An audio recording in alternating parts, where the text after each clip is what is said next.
சரித்திரத்தை உருவாக்க முடியாது. அதே மாதிரி சரித்திரத்தை பிளான் பண்ணி ப்ளூ பிரிண்ட் போட்டு எழுதவும் முடியாது.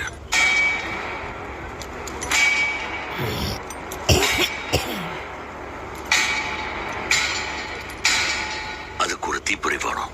ஏண்டா சம்பட்டியை புடிச்சிட்டு அங்கேயே நிக்கிற? வச்சிட்டு போ. ஆனா இப்போ காட்டு தீயே பத்திக்கிச்சு.